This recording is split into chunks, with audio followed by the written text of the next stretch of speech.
ਸਤਿ ਸ਼੍ਰੀ ਅਕਾਲ ਦੋਸਤੋ। ਨਰਿੰਦਰ ਸਿੰਘ ਕਪੂਰ ਪੰਜਾਬੀ ਵਾਰਤਕ ਦੇ ਵਿੱਚ ਸਭ ਤੋਂ ਜ਼ਿਆਦਾ ਪੜ੍ਹੇ ਜਾਣ ਵਾਲੇ ਲੇਖਕ ਹਨ। ਮੈਂ ਜੀਤ ਹਰਜੀਤ ਇਸ ਚੈਨਲ ਜ਼ਰੀਏ ਉਹਨਾਂ ਦੇ ਲੇਖ ਪੇਸ਼ ਕਰ ਰਿਹਾ। ਇਸੇ ਲੜੀ ਵਿੱਚ ਅੱਜ ਉਹਨਾਂ ਦਾ ਲੇਖ ਹੈ ਮਾਪੇ ਬਣਨ ਦਾ ਅਨੁਭਵ। ਪਹਿਲੇ ਬੱਚੇ ਦਾ ਜਨਮ ਨਾਲ ਹੀ ਪਤੀ ਪਤਨੀ ਸਮਝ ਜਾਂਦੇ ਹਨ ਕਿ ਹੁਣ ਉਹ ਬੱਚੇ ਨਹੀਂ ਰਹੇ। ਬੱਚੇ ਦੇ ਜਨਮ ਨਾਲ ਮਾਪਿਆਂ ਨੂੰ ਆਪ ਦੀ ਪਛਾਣ ਹੁੰਦੀ ਹੈ ਤੇ ਉਹਨਾਂ ਨੂੰ ਆਪਣੀ ਸਮਰੱਥਾ ਅਤੇ ਸੰਭਾਵਨਾਵਾਂ ਨੂੰ ਮਾਪਣ ਤੋਲਣ ਦਾ ਅਵਸਰ ਮਿਲਦਾ ਹੈ। ਬੱਚਾ ਆਸ ਅਤੇ ਵਿਕਾਸ ਦਾ ਸੁਨੇਹਾ ਹੁੰਦਾ ਹੈ। ਬੱਚੇ ਨੂੰ ਜਨਮ ਦੇ ਕੇ ਇਸਤਰੀ ਮਾਂ ਹੀ ਨਹੀਂ ਬਣ ਜਾਂਦੀ, ਉਹ ਮੌਤ ਵਿਰੁੱਧ ਅਤੇ ਜੀਵਨ ਦੇ ਪੱਖ ਵਿੱਚ ਇੱਕ ਨਵਾਂ ਮੋਰਚਾ ਵੀ ਉਸਾਰਦੀ ਹੈ। ਪਹਿਲੇ ਬੱਚੇ ਦੀ ਆਸ ਨਾਲ ਹੀ ਮਾਪਿਆਂ ਦੀ ਸ਼ਖਸੀਅਤ ਦੇ ਅਨੇਕਾਂ ਉਹ ਪੱਖ ਉਜਾਗਰ ਹੋ ਜਾਂਦੇ ਹਨ ਜਿਨ੍ਹਾਂ ਬਾਰੇ ਉਹ ਆਪ ਵੀ ਸੁਚੇਤ ਨਹੀਂ ਹੁੰਦੇ। ਬੱਚੇ ਉਹ ਰੌਸ਼ਨੀ ਹਨ ਜਿਸ ਵਿੱਚ ਮਾਪੇ ਸੁਜਾਖੇ ਹੋ ਜਾਂਦੇ ਹਨ। ਬੱਚੇ ਤੁਹਾਡੀ ਦੇਣ ਦੀ ਸਮਰੱਥਾ ਦੇ ਨਵੇਂ ਦਹਿ ਉਲੀਕਦੇ ਹਨ। ਲਗਭਗ ਸਾਰੇ ਪੁਰਸ਼ ਇਸਤਰੀਆਂ ਮਾਪੇ ਬਣਦੇ ਹਨ। 20ਵੀਂ ਸਦੀ ਦੇ ਆਰੰਭ ਤੱਕ ਹਰ ਪਰਿਵਾਰ ਵਿੱਚ ਔਸਤ 8 ਬੱਚੇ ਹੁੰਦੇ ਸਨ ਅਤੇ ਇਸਤਰੀ ਦੇ ਵਿਆਹੇ ਜੀਵਨ ਦਾ 3/4 ਸਮਾਂ ਬੱਚਿਆਂ ਨੂੰ ਪਾਲਣ ਪੋਸ਼ਣ ਵਿੱਚ ਲੱਗ ਜਾਂਦਾ ਸੀ। ਜਿਨ੍ਹਾਂ ਦੇ ਵਿਆਹ ਚੌਥੇ ਦਹਾਕੇ ਵਿੱਚ ਹੋਏ ਉਹਨਾਂ ਦੇ ਪਰਿਵਾਰਾਂ ਵਿੱਚ ਬੱਚਿਆਂ ਦੀ ਔਸਤ ਗਿਣਤੀ 4 ਅਤੇ ਇਸਤਰੀ ਦੇ ਵਿਆਹੇ ਜੀਵਨ ਦਾ ਲਗਭਗ ਅੱਧਾ ਸਮਾਂ ਉਹਨਾਂ ਦੀ ਸੇਵਾ ਵਿੱਚ ਲੰਘ ਜਾਂਦਾ ਹੈ। ਜਿਨ੍ਹਾਂ ਦੇ ਵਿਆਹ 7ਵੇਂ ਦਹਾਕੇ ਵਿੱਚ ਹੋਏ ਉਹਨਾਂ ਦੇ ਬੱਚਿਆਂ ਦੀ ਔਸਤ ਗਿਣਤੀ 2 ਹੈ ਅਤੇ ਇਸਤਰੀ ਦੇ ਵਿਆਹੇ ਜੀਵਨ ਦਾ ਲਗਭਗ 5ਵਾਂ ਹਿੱਸਾ ਉਹਨਾਂ ਦੇ ਲੇਖੇ ਲੱਗ ਜਾਂਦਾ ਹੈ। ਜਿੱਥੇ ਜਿੱਥੇ ਸੰਤਾਨ ਸੰਜਮ ਅਪਣਾਇਆ ਜਾ ਰਿਹਾ ਹੈ ਉੱਥੇ ਖੁਸ਼ਹਾਲੀ ਆ ਰਹੀ ਹੈ। ਸੰਤਾਨ ਸੰਜਮ ਲਈ ਜ਼ਰੂਰੀ ਹੈ ਕਿ ਮਾਵਾਂ ਪੜ੍ਹੀਆਂ ਲਿਖੀਆਂ ਹੋਣ। ਸੰਸਾਰ ਦਾ ਕੋਈ ਦੇਸ਼ ਅਜਿਹਾ ਨਹੀਂ ਜਿੱਥੋਂ ਦੇ ਲੋਕ ਅਨਪੜ੍ਹ ਹੋਣ ਅਤੇ ਮੁਲਕ ਅਮੀਰ ਹੋਵੇ। ਕੋਈ ਦੇਸ਼ ਅਜਿਹਾ ਨਹੀਂ ਜਿੱਥੋਂ ਦੇ ਲੋਕ ਪੜ੍ਹੇ ਲਿਖੇ ਹੋਣ ਅਤੇ ਮੁਲਕ ਗਰੀਬ ਹੋਵੇ। ਇਸਤਰੀ ਦੀ ਆਜ਼ਾਦੀ ਇਸ ਗੱਲ ਨਾਲ ਜੁੜੀ ਹੋਈ ਹੈ ਕਿ ਉਹ ਬੱਚਿਆਂ ਨੂੰ ਪਾਲਣ ਪੋਸ਼ਣ ਤੋਂ ਕਿਤਨੀ ਜਲਦੀ ਵਿਹਲੀ ਹੁੰਦੀ ਹੈ ਤੇ ਉਸ ਨੂੰ ਆਪਣਾ ਮਾਨਸਿਕ ਵਿਕਾਸ ਕਰਨ ਦੇ ਅਵਸਰ ਕਿਤਨੇ ਕੁ ਮਿਲਦੇ ਹਨ। ਸੰਤਾਨ ਸੰਜਮ ਦੇ ਢੰਗ ਤਰੀਕਿਆਂ ਨੇ ਮਨੁੱਖਾਂ ਨੂੰ ਇਸ ਯੋਗ ਬਣਾਇਆ ਹੈ ਕਿ ਉਹ ਨਿਰਣਾ ਕਰ ਸਕਣ ਕਿ ਉਹਨਾਂ ਦੇ ਬੱਚੇ ਕਿੰਨੇ ਹੋਣ, ਕਦੋਂ ਨਾ ਹੋਣ। ਪਰਿਵਾਰ ਦੇ ਆਕਾਰ ਦੇ ਪੱਖ ਤੋਂ ਵਿਉਂਤਬੰਦੀ ਦੇ ਮਨੁੱਖੀ ਵਿਕਾਸ ਦੀਆਂ ਸੰਭਾਵਨਾਵਾਂ ਨੂੰ ਵਧਾਇਆ ਤੇ ਬੱਚਿਆਂ ਦੇ ਪਾਲਣ ਪੋਸ਼ਣ ਦੇ ਪੱਧਰ ਨੂੰ ਉੱਚਾ ਕੀਤਾ ਹੈ। ਮਨੁੱਖਾਂ ਵਾਂਗ ਜਾਨਵਰਾਂ ਨੇ ਵੀ ਸੰਤਾਨ ਸੰਜਮ ਅਪਣਾ ਲਿਆ ਹੈ। ਨਿਰਸੰਦੇਹ ਸੰਤਾਨ ਦੀ ਵਿਉਂਤਬੰਦੀ ਕੁਦਰਤ ਦੇ ਵਿਧਾਨ ਵਿੱਚ ਦਖਲ ਅੰਦਾਜ਼ੀ ਹੈ। ਕਈ ਪਰਿਵਾਰ ਅਜਿਹੇ ਹਨ ਜਿੱਥੇ ਪਤੀ ਪਤਨੀ ਕੁਦਰਤ ਦੀ ਬੇਨਤੀ ਪ੍ਰਵਾਨ ਨਹੀਂ ਕਰਦੇ ਅਤੇ ਜਦੋਂ ਲੰਮਾ ਸਮਾਂ ਲੰਘ ਜਾਵੇ ਤਾਂ ਉਹ ਕੁਦਰਤ ਦੀ ਬੇਨਤੀ ਪ੍ਰਵਾਨ ਨਹੀਂ ਕਰਦੀ। ਜਿਹੜੇ ਮਾਪੇ ਨਹੀਂ ਬਣਦੇ ਉਹਨਾਂ ਲਈ ਆਪਣੀ ਪਛਾਣ ਦੀ ਸਮੱਸਿਆ ਬਣੀ ਰਹਿੰਦੀ ਹੈ। ਜਿਨ੍ਹਾਂ ਘਰਾਂ ਵਿੱਚ ਬੱਚੇ ਨਹੀਂ ਹੁੰਦੇ ਉਹ ਘਰ ਖਲੋਤੀ ਗੱਡੀ ਵਾਂਗ, ਰੁਕੀ ਘੜੀ ਵਾਂਗ, ਬੁਝੇ ਚੁੱਲ੍ਹੇ ਵਾਂਗ, ਖਾਲੀ ਘੜੇ ਵਾਂਗ, ਰੰਡ-ਮੁੰਡ ਦਰਖਤ ਵਾਂਗ ਅਤੇ ਪਾਟੀ ਹੋਈ ਢੋਲਕੀ ਵਾਂਗ ਪ੍ਰਤੀਤ ਹੁੰਦੇ ਹਨ। ਅਜਿਹੇ ਘਰਾਂ ਵਿੱਚ ਚੀਜ਼ਾਂ ਤੋੜਨ ਵਾਲੇ ਬੱਚੇ ਨਹੀਂ ਹੁੰਦੇ ਪਰ ਚੀਜ਼ਾਂ ਲਿਆਉਣ ਵਾਲਾ ਉਤਸ਼ਾਹ ਵੀ ਨਹੀਂ ਹੁੰਦਾ। ਜਿਨ੍ਹਾਂ ਘਰਾਂ ਵਿੱਚ ਬੱਚੇ ਨਹੀਂ ਹੁੰਦੇ ਉੱਥੇ ਮਾਪਿਆਂ ਨੂੰ ਭਵਿੱਖ ਦੇ ਰੰਗਲੇ ਸੁਪਨੇ ਨਹੀਂ ਆਉਂਦੇ। ਜਦੋਂ ਪਤੀ ਪਤਨੀ ਮਾਪੇ ਬਣਦੇ ਹਨ ਤਾਂ ਉਹਨਾਂ ਦਾ ਆਪਣੇ ਮਾਪਿਆਂ ਪ੍ਰਤੀ ਦ੍ਰਿਸ਼ਟੀਕੋਣ ਵੀ ਬਦਲ ਜਾਂਦਾ ਹੈ। ਇੱਕ ਨਵੇਂ ਬਣੇ ਪਿਤਾ ਨੇ ਕਿਹਾ, ਮੈਨੂੰ ਆਪਣੇ ਪੁੱਤਰ ਹੋਣ ਦਾ ਅੱਜ ਅਹਿਸਾਸ ਹੋਇਆ। ਪਿਤਾ ਦੀਆਂ ਬਹੁਤੀਆਂ ਗੱਲਾਂ ਦੀ ਸਮਝ ਮੈਨੂੰ ਹੁਣ ਆਉਣ ਲੱਗੀ ਹੈ। ਇੱਕ ਨਵੀਂ ਬਣੀ ਮਾਂ ਨੇ ਕਿਹਾ, ਮੈਨੂੰ ਹੁਣ ਪਤਾ ਲੱਗਿਆ ਹੈ ਕਿ ਇਸਤਰੀ ਕੀ ਹੁੰਦੀ ਹੈ। ਆਪਣੀ ਮਾਂ ਦਾ ਮੈਂ ਮਾਂ ਬਣ ਕੇ ਹੀ ਧੰਨਵਾਦ ਕਰ ਸਕਦੀ ਹਾਂ। ਬੱਚੇ ਮਾਪਿਆਂ ਨੂੰ ਬੁੱਢੇ ਨਹੀਂ ਹੋਣ ਦਿੰਦੇ। ਜਵਾਨ ਹੋ ਰਹੇ ਬੱਚਿਆਂ ਨੂੰ ਵੇਖ ਕੇ ਮਾਪਿਆਂ ਨੂੰ ਆਪਣੇ ਆਪ ਤੋਂ ਖੁਸ਼ਬੂ ਆਉਣ ਲੱਗ ਪੈਂਦੀ ਹੈ ਅਤੇ ਉਹਨਾਂ ਨੂੰ ਆਪਣਾ ਆਪ ਚੰਗਾ ਲੱਗਦਾ ਹੈ। ਮਾਪੇ ਆਪ ਬੱਚਿਆਂ ਵਾਲੇ ਟੱਬਰ ਵਿੱਚੋਂ ਆਏ ਹੁੰਦੇ ਹਨ, ਸੋ ਉਹਨਾਂ ਵਿੱਚ ਉਸ ਅਨੁਭਵ ਨੂੰ ਨਵੇਂ ਸਿਰਿਓਂ ਮਾਣਨ ਦੀ ਸੰਭਾਵਿਕ ਇੱਛਾ ਹੁੰਦੀ ਹੈ। ਇਸਤਰੀ ਦੀ ਮਾਂ ਬਣਨ ਦੀ ਤਾਂਘ ਨੂੰ ਪੁਰਸ਼ ਸਮਝ ਤਾਂ ਸਕਦਾ ਹੈ ਪਰ ਮਹਿਸੂਸ ਨਹੀਂ ਕਰ ਸਕਦਾ। ਇਹ ਇੱਕ ਉਹ ਸੁਪਨਾ ਹੈ ਜਿਸ ਦੀ ਅਸਲੀਅਤ ਸੁਪਨੇ ਨਾਲੋਂ ਵੀ ਸੋਹਣੀ ਹੈ। ਮਾਂ ਇੱਕ ਅਜਿਹਾ ਰੱਬ ਹੈ ਜਿਸ ਦੀ ਹਸਤੀ ਪ੍ਰਤੀ ਕੋਈ ਵੀ ਨਾਸਤਿਕ ਨਹੀਂ। ਕੋਈ ਵੀ ਵਿਅਕਤੀ ਆਪਣੀ ਮਾਂ ਸਾਹਮਣੇ ਡੀਂਗ ਨਹੀਂ ਮਾਰ ਸਕਦਾ।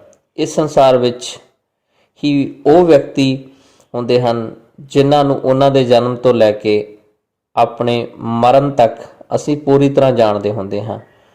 ਭਾਵੇਂ ਉਹਨਾਂ ਨੂੰ ਬਹੁਤਾ ਸਮਾਂ ਲੱਗ ਜਾਂਦਾ ਹੈ ਇਹ ਸਮਝਣ ਵਿੱਚ, ਪਰ ਅਸੀਂ ਚਾਹੁੰਦੇ ਹਾਂ ਕਿ ਸਭ ਤੋਂ ਵੱਧ ਸਾਨੂੰ ਉਹੀ ਸਮਝਣ। ਇੱਕ ਵਿਅਕਤੀ ਨੇ ਕਿਹਾ, ਬੇਬੇ ਮਰੀ ਤਾਂ ਮੈਨੂੰ ਪਤਾ ਲੱਗਾ ਕਿ ਉਹ ਕਿਤਨਾ ਭਾਰ ਚੁੱਕੀ ਫਿਰਦੀ ਸੀ। ਭਾਵੇਂ ਮਨੁੱਖ ਜਾਣਦਾ ਹਜ਼ਾਰਾਂ ਵਿਅਕਤੀਆਂ ਨੂੰ ਹੁੰਦਾ ਹੈ, ਪਰ ਮਰਨ ਸਮੇਂ ਉਸ ਦੀ ਇਹੀ ਇੱਛਾ ਹੁੰਦੀ ਹੈ ਕਿ ਉਸ ਦੇ ਬੱਚੇ ਉਸ ਕੋਲ ਹੋਣ। ਬੱਚਾ ਆਪਣੀ ਮੁਸਕਰਾਹਟ ਨਾਲ ਮਾਪਿਆਂ ਦੇ ਮਨ ਦੀਆਂ ਗਲੀਆਂ ਵਿੱਚ ਹੋਕਾ ਦਿੰਦਾ ਹੈ, ਪਿਆਰ ਲੈ ਲਓ ਪਿਆਰ। ਸੇਵਾ ਦਾ ਸੰਕਲਪ ਮਾਂ ਵੱਲੋਂ ਬੱਚੇ ਦੀ ਪਰਵਰਿਸ਼ ਉੱਤੇ ਟਿਕਿਆ ਹੋਇਆ ਹੈ। ਮਾਂ ਸਦੀਆਂ ਤੋਂ ਉਡੀਕੇ ਜਾ ਰਹੇ ਇਨਕਲਾਬ ਨੂੰ ਟਾਲ ਸਕਦੀ ਹੈ, ਪਰ ਬੱਚੇ ਨੂੰ ਦੁੱਧ ਪਿਲਾਉਣਾ ਨਹੀਂ। ਬੱਚੇ ਲਈ ਉਸ ਦੀ ਮਾਂ ਹੀ ਉਸ ਦਾ ਬ੍ਰਹਿਮੰਡ ਹੈ। ਮਾਂ ਲਈ ਉਸ ਦਾ ਬੱਚਾ ਹੀ ਉਸ ਦੀ ਦੁਨੀਆ ਦਾ ਸੂਰਜ ਹੈ। ਇਵੇਂ ਪ੍ਰਸੰਨਤਾ ਵਿੱਚੋਂ ਪਿਆਰ ਅਤੇ ਪਿਆਰ ਵਿੱਚੋਂ ਪ੍ਰਸੰਨਤਾ ਉਪਜਦੇ ਹਨ। ਹਰ ਘਰ ਵਿੱਚ ਬੱਚਿਆਂ ਲਈ ਥਾਂ ਹੁੰਦੀ ਹੈ। ਨਿਰਸੰਦੇਹ ਪਰਿਵਾਰ ਮਨੁੱਖ ਦੀਆਂ ਮਹਾਨ ਕਾਢਾਂ ਵਿੱਚੋਂ ਇੱਕ ਹੈ। ਪਰਿਵਾਰ ਬਣਦਾ ਹੀ ਬੱਚਿਆਂ ਨਾਲ ਹੈ। ਬੱਚਿਆਂ ਨੂੰ ਮਾਪਿਆਂ ਦੀ ਉਤਨੀ ਲੋੜ ਨਹੀਂ ਹੁੰਦੀ ਜਿੰਨੀ ਮਾਪਿਆਂ ਨੂੰ ਬੱਚਿਆਂ ਦੀ ਹੁੰਦੀ ਹੈ। ਮਾਪਿਆਂ ਦੇ ਆਪਣੇ ਵਿਕਾਸ ਲਈ ਜ਼ਰੂਰੀ ਹੈ ਉਹਨਾਂ ਦੇ ਬੱਚੇ ਹੋਣ। ਜਿਸ ਘਰ ਵਿੱਚ 3 ਪੀੜ੍ਹੀਆਂ ਨਾਲ ਵਸਦੀਆਂ ਹਨ ਉੱਥੇ ਸਾਰਿਆਂ ਨੂੰ ਸਾਹ ਸੌਖਾ ਆਉਂਦਾ ਹੈ, ਕਿਉਂਕਿ ਅਜਿਹੇ ਘਰ ਵਿੱਚ ਅਤੀਤ, ਵਰਤਮਾਨ, ਭਵਿੱਖ ਅਰਥਾਤ ਪਰੰਪਰਾ, ਪਰਿਵਰਤਨ, ਵਿਕਾਸ ਨਾਲ ਵਿਚਰਦੇ ਹਨ। ਅਜਿਹੇ ਘਰਾਂ ਵਿੱਚ ਸਭ ਕੁਝ ਸਹਿਜ ਨਾਲ ਵਾਪਰਦਾ ਹੈ। ਹੁਣ ਇਹ ਨਿਰਣਾ ਕਰਨਾ ਮਨੁੱਖ ਦੇ ਅਧਿਕਾਰ ਵਿੱਚ ਹੈ ਕਿ ਉਸ ਦੇ ਘਰ ਵਿੱਚ ਬੱਚੇ ਹੋਣ ਕਿ ਨਾ। ਆਰਥਿਕ ਮਜਬੂਰੀਆਂ ਨੇ ਵਿਆਹ ਮੁਲਤਵੀ ਕੀਤੇ ਹਨ ਅਤੇ ਜੀਵਨ ਦੇ ਰੁਝੇਵਿਆਂ ਕਾਰਨ ਬੱਚਿਆਂ ਦੀ ਆਮਦ ਅੱਗੇ ਪੈਂਦੀ ਜਾ ਰਹੀ ਹੈ। ਬਹੁਤੇ ਘਰਾਂ ਵਿੱਚ ਪਤੀ ਪਤਨੀ ਮਾਪਿਓ ਉਦੋਂ ਬਣਦੇ ਹਨ ਅੱਜ ਤੋਂ 50 ਵਰ੍ਹੇ ਪਹਿਲਾਂ, ਜਦੋਂ ਉਹਨਾਂ ਦੇ ਦਾਦਾ ਦਾਦੀ, ਨਾਨਾ ਨਾਨੀ ਬਣ ਜਾਂਦੇ ਸਨ। ਬੱਚਿਆਂ ਦੀ ਆਮਦ ਸੰਬੰਧੀ 3 ਕਿਸਮ ਦੇ ਦ੍ਰਿਸ਼ਟੀਕੋਣ ਹਨ। ਪਹਿਲੇ ਦ੍ਰਿਸ਼ਟੀਕੋਣ ਅਨੁਸਾਰ ਪਤੀ ਪਤਨੀ ਵਿਆਹ ਉਪਰੰਤ ਕਿਸੇ ਵੇਲੇ ਵੀ ਮਾਪੇ ਬਣਨ ਦੇ ਸੁਪਨੇ ਵੇਖਣ ਲੱਗ ਪੈਂਦੇ ਹਨ। ਦੂਜੀ ਪ੍ਰਕਾਰ ਦੇ ਉਹ ਪਤੀ ਪਤਨੀ ਹੁੰਦੇ ਹਨ ਜਿਹੜੇ ਕਿਸੇ ਡਰ, ਝਿਜਕ ਜਾਂ ਕਿਸੇ ਹੋਰ ਕਾਰਨ ਆਪਣੇ ਮਾਪੇ ਬਣਨ ਨੂੰ ਮੁਲਤਵੀ ਕਰ ਦਿੰਦੇ ਹਨ। ਤੀਜੀ ਪ੍ਰਕਾਰ ਦੇ ਉਹ ਵਿਦਵਾਨ ਪਤੀ ਪਤਨੀ ਹੁੰਦੇ ਹਨ ਜਿਹੜੇ ਕਿਸੇ ਲੰਮੇ ਸੰਗਰਾਮ ਵਿੱਚ, ਰਾਜਸੀ ਖੇਤਰ ਵਿੱਚ ਜਾਂ ਖੋਜ ਦੇ ਕਿਸੇ ਪਹਿਲਾਂ ਹੀ ਆਰੰਭੇ ਪ੍ਰੋਗਰਾਮ ਵਿੱਚ ਰੁੱਝੇ ਹੁੰਦੇ ਹਨ ਅਤੇ ਉਹਨਾਂ ਲਈ ਆਪਣੇ ਪਰਿਵਾਰ ਨਾਲੋਂ ਆਪਣਾ ਕੰਮ ਵਧੇਰੇ ਮਹੱਤਵਪੂਰਨ ਹੁੰਦਾ ਹੈ। ਅਜਿਹੇ ਪਤੀ ਪਤਨੀ ਵਿੱਚ ਉਹ ਪੁਰਸ਼ ਇਸਤਰੀਆਂ ਵੀ ਆ ਜਾਂਦੇ ਹਨ ਜਿਹੜੇ ਇੱਕ ਦੂਜੇ ਨੂੰ ਮਿਲਦੇ ਹੀ ਪਛੜ ਕੇ ਹਨ ਅਤੇ ਲੱਭਦੇ ਹੀ ਜਵਾਨੀ ਲੰਘਾ ਦਿੰਦੇ ਹਨ। ਪਹਿਲੀ ਪ੍ਰਕਾਰ ਦੇ ਪਤੀ ਪਤਨੀ ਉਹ ਹੁੰਦੇ ਹਨ ਜਿਹੜੇ ਆਪਣੇ ਵਿਆਹ ਦੀ ਪਹਿਲੀ ਵਰ੍ਹੇਗੰਢ ਤੋਂ ਵੀ ਪਹਿਲਾਂ ਮਾਪੇ ਬਣ ਜਾਂਦੇ ਹਨ। ਪਹਿਲਾ ਬੱਚਾ ਸਭ ਲਈ ਹੈਰਾਨੀ ਭਰੀ ਖੁਸ਼ੀ ਲਿਆਉਂਦਾ ਹੈ, ਪਰ ਬੱਚੇ ਦੇ ਇਤਨੀ ਜਲਦੀ ਆ ਜਾਣ ਨਾਲ ਅਚਾਨਕ ਹੜ੍ਹ ਆਉਣ ਵਾਲੀ ਸਥਿਤੀ ਹੋ ਨਿਬੜਦੀ ਹੈ। ਭਾਵੇਂ ਕਿਤਨੀ ਵੀ ਤਿਆਰੀ ਕੀਤੀ ਹੋਵੇ, ਬੱਚੇ ਦੇ ਆਉਣ ਨਾਲ ਉਥਲ ਪੁਥਲ ਮਚਣੀ ਸੁਭਾਵਿਕ ਹੈ। ਜ਼ਿੰਦਗੀ ਦੇ ਸਾਰੇ ਪ੍ਰੋਗਰਾਮ ਮੁਲਤਵੀ ਹੋ ਜਾਂਦੇ ਹਨ। ਸਥਿਤੀ ਉਵੇਂ ਹੀ ਹੁੰਦੀ ਹੈ ਕਿ ਸਵਾਗਤ ਕਰਨ ਵਾਲੇ ਅਜੇ ਤਿਆਰ ਨਾ ਹੋਏ ਹੋਣ ਤੇ ਬਰਾਤ ਆ ਜਾਵੇ। ਵੇਖਿਆ ਗਿਆ ਹੈ ਕਿ ਜਿਨ੍ਹਾਂ ਦੀ ਸੋਚ ਸਪਸ਼ਟ ਨਾ ਹੋਵੇ, ਜਿਨ੍ਹਾਂ ਦੀ ਸਮਝ ਵਿਸ਼ਾਲ ਨਾ ਹੋਵੇ, ਉਹ ਮਾਪੇ ਬੜੀ ਜਲਦੀ ਬਣ ਜਾਂਦੇ ਹਨ ਤੇ ਉਹਨਾਂ ਨੂੰ ਬਹੁਤਾ ਕੁਝ ਉਹਨਾਂ ਦੀਆਂ ਅਣਵਿਆਉਂਤਿਆਂ ਬੱਚਾ ਹੀ ਸਿਖਾਉਂਦਾ ਹੈ। ਝਟਪਟ ਬਣੇ ਮਾਪਿਆਂ ਨੂੰ ਜੀਵਨ ਦੇ ਤਜਰਬੇ ਦੀਆਂ ਜਮਾਤਾਂ ਝਟਪਟ ਪਾਸ ਕਰਨੀਆਂ ਪੈਂਦੀਆਂ ਹਨ। ਅਜਿਹੇ ਮਾਪਿਆਂ ਨੂੰ ਆਪਣੇ ਹਮ ਉਮਰਾਂ ਤੋਂ ਅੱਗੇ ਲੰਘ ਜਾਣ ਦੀ ਥਾਂ ਪਿੱਛੇ ਰਹਿ ਜਾਣ ਦਾ ਅਹਿਸਾਸ ਹੁੰਦਾ ਹੈ। ਜੇ ਵੱਡੀ ਪੀੜ੍ਹੀ ਦਾ ਸਹਾਰਾ ਨਾ ਮਿਲੇ ਤਾਂ ਮਾਵਾਂ ਬੱਚੇ ਦੇ ਕੰਮ ਦਾ ਬੋਝ ਥੱਲੇ ਲੜਖੜਾ ਜਾਂਦੀਆਂ ਹਨ। ਕਈ ਘਰਾਂ ਵਿੱਚ ਧੀਆਂ ਦੇ ਸਹੁਰੇ ਘਰ ਜੜ ਪੱਕੀ ਕਰਨ ਲਈ ਮਾਵਾਂ ਉਹਨਾਂ ਨੂੰ ਝਟਪਟ ਗੋਦ ਭਰਨ ਦੀ ਸਲਾਹ ਦਿੰਦੀਆਂ ਹਨ, ਪਰ ਜੇ ਧੀ ਨੂੰ ਸਹੁਰੇ ਘਰ ਪ੍ਰਵਾਨਗੀ ਦੀ ਕਿਸੇ ਸਮੱਸਿਆ ਦਾ ਸਾਹਮਣਾ ਕਰਨਾ ਪੈ ਰਿਹਾ ਹੋਵੇ ਤਾਂ ਬੱਚੇ ਦੀ ਆਮਦ ਨਾਲ ਸਥਿਤੀ ਆਮ ਕਰਕੇ ਵਿਗੜ ਜਾਂਦੀ ਹੈ। ਕਈ ਘਰਾਂ ਵਿੱਚ ਆਸ ਪੁੱਤਰ ਦੀ ਕੀਤੀ ਜਾਂਦੀ ਹੈ ਪਰ ਹੋ ਧੀ ਜਾਂਦੀ ਹੈ। ਜੇ ਧੀਆਂ ਦਾ ਸਿਲਸਿਲਾ ਲੰਮਾ ਹੋਵੇ ਤਾਂ ਨਿਰਾਸ਼ਤਾ ਉਪਜਦੀ ਹੈ। ਭਾਵੇਂ ਇਹ ਸਥਿਤੀ ਬਦਲ ਰਹੀ ਹੈ, ਪਰ ਇਸ ਨੂੰ ਸੁਧਾਰਨ ਵਿੱਚ ਇਸ ਕਰਕੇ ਬੜੀ ਦੇਰ ਲੱਗੇਗੀ ਕਿਉਂਕਿ ਇਸ ਨਾਲ ਅਨੇਕਾਂ ਆਰਥਿਕ ਪੱਖ ਜੁੜੇ ਹੋਏ ਹਨ। ਜਿੱਥੇ ਪਤੀ ਪਤਨੀ ਦੇ ਵਿਚਾਰ ਵਧੇਰੇ ਸਪਸ਼ਟ ਹੋਣ ਉੱਥੇ ਆਤਮ ਵਿਸ਼ਵਾਸ ਵਧੇਰੇ ਹੁੰਦਾ ਹੈ। ਅਜਿਹੇ ਘਰਾਂ ਵਿੱਚ ਸੋਚ ਸਮਝ ਕੇ ਨਿਰਣਾ ਕੀਤਾ ਜਾਂਦਾ ਹੈ ਕਿ ਘਰ ਵਿੱਚ ਬੱਚੇ ਨੇ ਕਦੋਂ ਦਖਲ ਹੋਣਾ ਹੈ। ਜਿੱਥੇ ਪਤੀ ਪਤਨੀ ਦੋਵੇਂ ਨੌਕਰੀ ਕਰਦੇ ਹਨ ਉੱਥੇ ਅਜਿਹੀ ਸੋਚ ਦੀ ਸੰਭਾਵਨਾ ਬਣੀ ਰਹਿੰਦੀ ਹੈ। ਅਜਿਹੇ ਪਤੀ ਪਤਨੀ ਪੂਰੀ ਤਿਆਰੀ ਕਰਕੇ ਸਫ਼ਰ ਤੇ ਨਿਕਲਦੇ ਹਨ। ਇਹ ਬੱਚਾ ਕਮਾਰੇ ਵੀ ਜੀ ਘਰੇ ਫੋਨ ਕਰਕੇ ਪੁੱਛ ਲਿਆ। ਤਾਂ ਉਹਨਾਂ ਨਾਲ ਵਾਪਰਨ ਵਾਲੀਆਂ ਘਟਨਾਵਾਂ ਦਾ ਉਹਨਾਂ ਨੂੰ ਅਗਾਊਂ ਹੀ ਪਤਾ ਹੁੰਦਾ ਹੈ। ਤੀਜੇ ਪ੍ਰਕਾਰ ਦੇ ਪਤੀ ਪਤਨੀ ਵਿਆਹ ਦੇਰ ਨਾਲ ਹੋਣ ਜਾਣ ਜਾਂ ਕਰਵਾਉਣ ਕਰਕੇ ਮਾਪੇ ਵੀ ਦੇਰ ਨਾਲ ਬਣਦੇ ਹਨ। ਅਜਿਹੇ ਮਾਪੇ ਜਦੋਂ ਆਪਣੇ ਬੱਚੇ ਨਾਲ ਕਿਤੇ ਜਾਂਦੇ ਹਨ ਤਾਂ ਅਕਸਰ ਸੁਣਦੇ ਹਨ, ਤੁਹਾਡਾ ਪੋਤਾ ਬੜਾ ਸਾਊ ਹੈ। ਪਛੜ ਕੇ ਪ੍ਰਾਪਤ ਕੀਤੀ ਸੰਤਾਨ ਅਕਸਰ ਸੰਤ ਸਭਾ ਹੁੰਦੀ ਹੈ ਅਤੇ ਬਹੁਤੀ ਵਾਰ ਸਰੀਰਕ ਅਤੇ ਮਾਨਸਿਕ ਪੱਖੋਂ ਘੱਟ ਚੁਸਤ ਹੁੰਦੀ ਹੈ।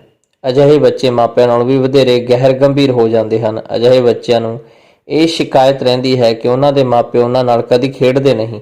ਅਜਿਹੇ ਮਾਪੇ ਇੱਕ ਬੱਚੇ ਨਾਲ ਹੀ ਥੱਕ ਜਾਂਦੇ ਹਨ ਅਤੇ ਅਜਿਹਾ ਝਟਪਟ ਜਵਾਨੀ ਲੰਘ ਕੇ ਯਤੀਮ ਬਣਨ ਦੀ ਤਿਆਰੀ ਵਿੱਚ ਰੁੱਝ ਜਾਂਦਾ ਹੈ। ਅਜਿਹੇ ਬੱਚੇ ਨੂੰ ਆਪਣੇ ਭੈਣ ਭਰਾਵਾਂ ਨਾਲ ਖੇਡਣ ਦਾ ਅਵਸਰ ਨਹੀਂ ਮਿਲਿਆ ਹੁੰਦਾ, ਸੋ ਉਸ ਦਾ ਪਾਲਣ ਪੋਸ਼ਣ ਇੰਜ ਹੁੰਦਾ ਹੈ ਜਿਵੇਂ ਘਰ ਵਿੱਚ ਭਰਤੀ ਕੀਤਾ ਗਿਆ ਹੋਵੇ। ਕਈ ਮਾਪੇ ਬਣਨ ਦੀ ਅਵਸਥਾ ਨੂੰ ਨਿਰੰਤਰ ਅੱਗੇ ਪਾਉਂਦੇ ਰਹਿੰਦੇ ਹਨ ਤੇ ਜਦੋਂ ਉਹ ਦਰਿਆ ਵਿੱਚ ਛਾਲ ਮਾਰਨ ਲਈ ਤਿਆਰ ਹੁੰਦੇ ਹਨ ਤਾਂ ਦਰਿਆ ਸੁੱਕ ਚੁੱਕਾ ਹੁੰਦਾ ਹੈ। ਪਛਤਾਵਾ ਅਤੇ ਠੀਕ ਸਮੇਂ ਅਵਸਰ ਤੋਂ ਲਾਭ ਨਾ ਉਠਾਉਣ ਦਾ ਦੋਸ਼ ਅਜਿਹੇ ਵਿਅਕਤੀਆਂ ਨੂੰ ਬੜਾ ਨਿਰਾਸ਼ ਕਰਦਾ ਹੈ। ਮਾਂ ਬਣਨ ਲਈ ਇਸਤਰੀ ਵਿੱਚ ਜੋ ਤਬਦੀਲੀ ਵਾਪਰਦੀ ਹੈ ਉਸ ਬਾਰੇ ਬਹੁਤ ਕੁਝ ਲਿਖਿਆ ਪੜ੍ਹਿਆ ਜਾ ਚੁੱਕਾ ਹੈ, ਪਰ ਪੁਰਸ਼ ਵਿੱਚ ਵਾਪਰਨ ਵਾਲੀ ਤਬਦੀਲੀ ਵੱਲ ਅਜੇ ਵੀ ਧਿਆਨ ਨਹੀਂ ਗਿਆ। ਜਦੋਂ ਕੋਈ ਇਸਤਰੀ ਮਾਂ ਬਣਦੀ ਹੈ ਉਸ ਦੀਆਂ ਦੁਨੀਆ ਦੇ ਬਾਕੀ ਸਾਰੇ ਕੰਮਾਂ ਵਿੱਚ ਦਿਲਚਸਪੀ ਘਟ ਜਾਂਦੀ ਹੈ, ਪਰ ਪੁਰਸ਼ ਵਿੱਚ ਵਧੇਰੇ ਕਮਾਉਣ ਅਤੇ ਬੱਚੇ ਨੂੰ ਆਪਣੀਆਂ ਆਸਾਂ ਉਮੰਗਾਂ ਅਨੁਸਾਰ ਪਾਲਣ ਦੀ ਤੀਬਰ ਇੱਛਾ ਜਾਗਦੀ ਹੈ। ਪੁਰਸ਼ ਨੂੰ ਪਿਤਾ ਬਣ ਕੇ ਆਪਣੇ ਪਿਤਾ ਬਾਰੇ ਮੁੜ ਕੇ ਸੋਚਣ ਦੀ ਆਦਤ ਪੈਂਦੀ ਹੈ। ਕਈਆਂ ਵਾਸਤੇ ਪੁਰਸ਼ ਤੋਂ ਬਿਨਾਂ ਪਿਤਾ ਬਣਨਾ ਸਹਿਲ ਨਹੀਂ ਹੁੰਦਾ। ਅਜਿਹੇ ਪੁਰਸ਼ ਕੁਝ ਵਧੇਰੇ ਹੀ ਚੁੱਪ ਰਹਿਣ ਲੱਗ ਪੈਂਦੇ ਹਨ। ਬੱਚੇ ਮਾਪਿਆਂ ਦੇ ਜੀਵਨ ਨੂੰ ਟਿਕਾਊ ਦਿੰਦੇ ਹਨ, ਫੈਸਲੇ ਕਰਨ ਦੀ ਮੌਜ ਪ੍ਰਦਾਨ ਕਰਦੇ ਹਨ ਅਤੇ ਜੀਵਨ ਦੇ ਨਵੇਂ ਅਰਥ ਦੇ ਕੇ ਉਹਨਾਂ ਨੂੰ ਆਸ਼ਾਵਾਦੀ ਬਣਾਉਂਦੇ ਹਨ। ਮਾਪੇ ਬਣ ਕੇ ਜ਼ਿੰਦਗੀ ਦੀਆਂ ਸਮੱਸਿਆਵਾਂ ਦਾ ਸਾਹਮਣਾ ਕਰਨਾ ਔਖਾ ਨਹੀਂ ਲੱਗਦਾ। ਬੱਚੇ ਸਾਡੀ ਪਛਾਣ ਅਤੇ ਸੰਸਾਰ ਵਿੱਚ ਸਾਡੇ ਸਥਾਨ ਦੇ ਨਵੇਂ ਆਧਾਰ ਬਣਦੇ ਹਨ। ਦੂਜੇ ਬੱਚੇ ਦੀ ਤਾਂਘ ਵੱਖਰੀ ਭਾਂਤ ਦਾ ਅਨੁਭਵ ਹੈ। ਦੂਜੇ ਬੱਚੇ ਦੀ ਉਡੀਕ ਪਤੀ ਪਤਨੀ ਨਹੀਂ, ਪਰਿਵਾਰ ਕਰਦਾ ਹੈ। ਦੂਜੇ ਬੱਚੇ ਦੀ ਆਮਦ ਤੋਂ ਪਹਿਲਾਂ ਪੂਰੀ ਤਰ੍ਹਾਂ ਤਿਆਰੀ ਕੀਤੀ ਜਾਂਦੀ ਹੈ। ਪਹਿਲੇ ਬੱਚੇ ਦੇ ਅਨੁਭਵ ਨਾਲ ਮਾਪਿਆਂ ਵਿੱਚ ਆਤਮ ਵਿਸ਼ਵਾਸ ਵੱਧ ਚੁੱਕਾ ਹੁੰਦਾ ਹੈ। ਇਕਲੌਤੇ ਬੱਚੇ ਦਾ ਸੰਕਲਪ ਉਸਾਰੂ ਨਹੀਂ, ਸੋ ਭੈਣ ਭਰਾ ਨੂੰ ਭੈਣ ਦਾ ਤੋਹਫਾ ਦੇਣ ਦੀ ਮਾਪਿਆਂ ਦੀ ਇੱਛਾ ਜਦੋਂ ਉਹਨੂੰ ਵੀ ਫਲ ਲੱਗਦਾ ਹੈ, ਪਰਿਵਾਰ ਸੰਪੂਰਨ ਹੋਣ ਦਾ ਅਹਿਸਾਸ ਹੁੰਦਾ ਹੈ। ਕਈਆਂ ਨੂੰ ਦੂਜੇ ਬੱਚੇ ਤੋਂ ਮਗਰੋਂ ਤੀਜੇ ਬੱਚੇ ਲਈ ਵੀ ਯਤਨ ਕਰਨਾ ਪੈਂਦਾ ਹੈ ਅਤੇ ਕਈ ਯਤਨ ਕਰਦੇ ਗਿਣਤੀ ਹੀ ਭੁੱਲ ਜਾਂਦੇ ਹਨ। ਦੂਜੇ ਬੱਚਿਆਂ ਨਾਲ ਮਾਪਿਆਂ ਨੂੰ ਬਰਾਬਰੀ ਅਤੇ ਇਨਸਾਫ ਜਿਹੇ ਸੰਕਲਪ ਅਮਲ ਵਿੱਚ ਲਿਆਉਣ ਦਾ ਅਵਸਰ ਮਿਲਦਾ ਹੈ। ਜਦੋਂ ਬੱਚੇ ਆਪਸ ਵਿੱਚ ਖੇਡਦੇ ਹਨ ਤਾਂ ਘਰ ਦਾ ਸਵਰਗ ਪ੍ਰਤੀਤ ਹੁੰਦਾ ਹੈ। ਛੋਟੇ ਬੱਚੇ ਲਈ ਵੱਡੇ ਬੱਚੇ ਨਿੱਕੇ ਮਾਪੇ ਬਣ ਜਾਂਦੇ ਹਨ। ਕਈ ਟੱਬਰਾਂ ਵਿੱਚ ਅੰਤਲਾ ਬੱਚਾ ਅਜਿਹਾ ਹੁੰਦਾ ਹੈ ਜਿਹੜਾ ਸਭ ਪ੍ਰਬੰਧਾਂ ਦੇ ਬਾਵਜੂਦ ਨਹੀਂ ਰੁਕਦਾ। ਇਹ ਬੱਚਾ ਗੱਡੀ ਦੇ ਅੰਤ ਉੱਤੇ ਗਾਰਡ ਦੇ ਡੱਬੇ ਵਾਂਗ ਹੁੰਦਾ ਹੈ। ਮਾਪੇ ਅਕਸਰ ਆਪਣੇ ਇਸ ਛੋਟੇ ਪੁੱਤਰ ਕੋਲ ਆਪਣਾ ਬੁਢਾਪਾ ਗੁਜ਼ਾਰਨ ਦੇ ਵਿਚਾਰ ਪਾਲਦੇ ਹਨ। ਇਹ ਬੱਚਾ ਪ੍ਰੀਤੀ ਭੋਜ ਦੇ ਅਖੀਰਲੇ ਵਾਧੂ ਸਵਾਦ ਬਸ ਖਾਦੇ ਫੁਲਕੇ ਵਾਂਗ ਹੁੰਦਾ ਹੈ। ਸਾਡੇ ਬੱਚਿਆਂ ਦਾ ਬਚਪਨ ਅਤੇ ਭਵਿੱਖ ਸਾਡੇ ਅਤੇ ਵਰਤਮਾਨ ਨਾਲੋਂ ਵੱਖਰੀ ਭਾਂਤ ਦਾ ਹੈ। ਹੁਣ ਬੱਚੇ ਆਪਣੇ ਦੇਸ਼ ਜਾ ਕੇ ਬਸ ਜਾਂਦੇ ਹਨ ਅਤੇ ਆਲਣਾ ਖਾਲੀ ਹੋ ਜਾਂਦਾ ਹੈ। ਅਸੀਂ ਬੱਚਿਆਂ ਨੂੰ ਉੱਡਣ ਵਾਸਤੇ ਤਾਂਘ ਨਾਲ ਤਿਆਰ ਕਰ ਰਹੇ ਹਾਂ, ਪਰ ਜਦੋਂ ਉਹ ਉੱਡ ਜਾਂਦੇ ਹਨ ਤਾਂ ਅਸੀਂ ਉਦਾਸ ਹੋ ਜਾਂਦੇ ਹਾਂ।